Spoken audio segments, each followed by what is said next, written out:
Throughout the expedition, we're going to be updating a blog on www.southpole2009.com. We're going to be using a service called Vox. This allows us to phone in a message, and this will automatically be written in text onto the blog. The option without Vox is to talk to somebody at the other end of the phone and get them to write what you're saying. Of course, the trouble is we're working in 24-hour daylight, and we don't want to work our schedule to a UK land schedule. And so Vox is perfect because we can speak when we want to, and it's immediately uploaded on the website. Yeah.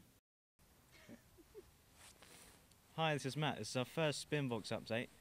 We've walked 23 miles today. I hope you're all having a good time there. It's a bit too cold here, but the weather seems alright. Hi, this is Matt. This is our first Vox update. Hope to keep you all updated on the blog soon. Bye. Yeah. And to me, please.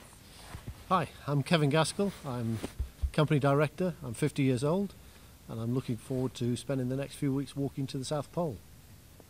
I'm Matt Gaskell, 18 years old, and this year I should be the youngest person to walk to the South Pole. The reason we're going is to raise money for leukemia research. In 2004, I lost my little sister to leukemia, and when I saw just how devastated her family were, I thought it's about time I did something to help people so that they wouldn't suffer in the same way that she did. Brilliant. We're doing this expedition to raise money for a charity called Leukemia Research. It's a great charity. It raises money for part of the cancer research charity called Leukemia Research. All that money we've raised throughout the expedition is going straight to there. We're not taking any of the money to fund our expedition. If people would like to support us, they could find us on www.southpole2009.com, or they can go onto the Just Giving website, just look up Matt Gaskell or Kevin Gaskell, and they'll find us that way. Brilliant. This is an unsupported expedition to the South Pole. We're walking 300 kilometres in about 2.5 weeks. Everything we take with us, we take with us. We don't get any food drops along the way. Everything we carry is in our sledge. The temperature down there is about -50 on a good day, -80 on a bad day. The altitude is 3,000 metres, and you're constantly worried about falling into crevasses, losing your gloves, or just falling out with your mates.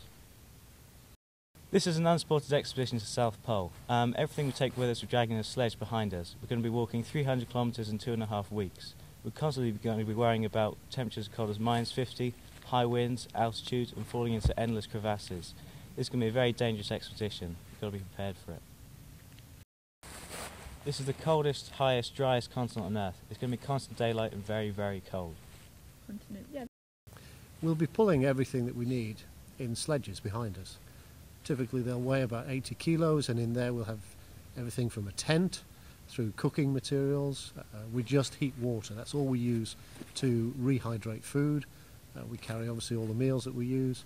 The food we use is high calorie food. I mean, we're using, when we're walking, up to 1,000 calories an hour because of the temperature and the fact that we're typically climbing, we're wearing skis, we're pulling 80 kilo sledges. So it's high calorific value. They are survival meals, and we'll be eating just 2 major meals a day. But every hour and a half or so, we stop and we top up with fruit bars, with nuts, with cheese, with anything that can add calories. Okay. Examples of the kind of food we'll be eating on the expedition are: for breakfast, it'll typically be porridge, rice pudding, muesli with high fat content, lots of added powdered cream. For the main meals, typically things like spaghetti bolognese or chili con carne, but again with very high calorific value.